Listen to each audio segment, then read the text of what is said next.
Hello and welcome in this video. So in today's video, what I really wanted to speak to you about is the mindset. The mindset of a great software engineer, a great data scientist. Always keep learning, keep researching, and apply what you learn. It's a little bit like these days you see a lot of master degrees about applied data science, applied software engineer, BSc, computer science, but applied. Because they don't just teach you the theory, but instead of the theory, they would teach you real world projects. And that's what matters the most. So when you see, like recently I saw a degree in data science, it was applied data science and AI, and it looked very interesting. In my case, I did a regular master of data science. It's okay. But I was lucky because there were a lot of real world projects. And thanks to that, it was a bit better. It was also a professional master. So it was a longer master with 4 more subjects about real world projects. So normally you would have 12 subjects. I had 16 subjects. So with a professional data science master, a professional master, it's longer, but you learn more. So you have pros and cons. But when you, during your free time, directly incorporate what you learn, so you apply what you learn in different languages, in different stacks, you will learn more. Oh, I just learned something in R or in SAS. Well, how can I learn this now in Python? Or, like I can use Seaborn, for instance. It's a nice Python library. Matplotlib is nice, but what about using a different library for making really nice graphs and visualizations? So you have a lot of things you can implement in your learning progress. SAS Vaille, I never know how to pronounce it. I will just translate it for you. It's not SaaS, it's not software as a service, it's the software SaaS, SaaS, SaaS, and then VIA, SaaS VIA. You can do really nice visualizations there, but these days, not a lot of companies are using that software because it's expensive. Licensing is really expensive, so very corporate companies, really corporate like banks and government. Yeah, the government might use it still these days. Maybe healthcare as well, but startups definitely not. They would use other alternatives, like open source alternatives. And so it's important to keep learning other alternatives and to know what's up on the market. Because learning something, if no companies are using it, and for you, your goal is to work as an employee or as a freelancer, and being hired like as a contractor by a company, but there's no demand, it's pointless. So you have to know why you are doing this. Why are you learning this now? And always the why, to understand and to know why I'm doing it. Because time is your most valuable asset. And when we do things that are not that much valuable, well, there's no point. Again, time is your most valuable asset. We all have 24 hours in a day, but we all use our 24 hours differently. It's nothing about working harder. No, you should work less, but smarter. And a lot of people say, hey, it's not enough to work harder. You have to work smarter, but it doesn't mean anything. What means smarter? Like, it's hard to understand what's smarter.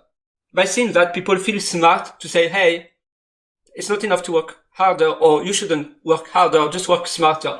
But smarter, you can be smarter in what way? Like, it's very hard. You just have to know what can I do to give 80% of the outcome for only working 20%. The 20-80. So the Pareto law. So Pareto is like, you should only focus on the 20% that will give the majority of the outcome. Like, less effort, the minimum effort for the maximum impact. Minimum effort, maximum impact. And it's really about this. And so, as a software engineer, your progress and what you need to focus, your target is always that. Minimum effort, so I can have more time, less stress, for maximum impact, for the biggest outcome. And this is like working smarter. It's not about, other things. The effort, the given effort is what will be rewarded for you. Because doing so much effort for something no one cares is pointless. So where can I put my effort in something everybody cares? And something in demand?